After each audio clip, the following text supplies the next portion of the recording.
Gubernur DIY Sri Sultan Hamengkubuwono X angkat bicara soal kasus dugaan kejahatan jalanan atau biasa disebut kelitih yang menewaskan seorang remaja di Jalan Gedong Kuning pada Minggu 3 April 2022 pagi.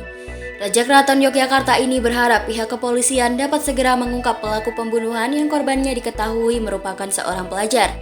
Dengan demikian, pelaku dapat segera diproses secara hukum karena melakukan tindak pidana berupa menghilangkan nyawa seseorang. Andaipun pelaku masih anak-anak, Sri Sultan Hamengkubuwono X meminta agar proses hukum tetap dilanjutkan karena pembunuhan merupakan tindak di luar batas. Sultan juga berharap agar penegak hukum tidak melakukan diversi atau pengalihan penyelesaian perkara anak dari proses peradilan pidana ke proses di luar peradilan.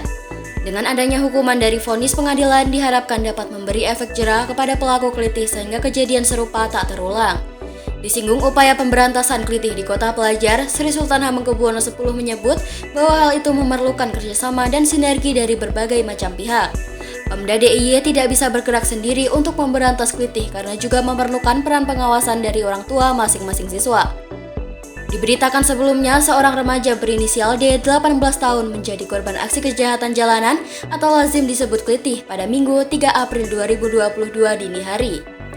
Remaja asal Kabupaten Kebumen itu mengalami luka di bagian wajah akibat sabatan gir oleh pelaku. Dia sempat dibawa ke rumah sakit RSPAU Dr. Harjo Lukito sesaat setelah ia terjatuh dari kendaraannya. Namun naas nyawa korban tidak dapat terselamatkan. Dia diketahui merupakan seorang pelajar di salah satu SMA di kota Yogyakarta.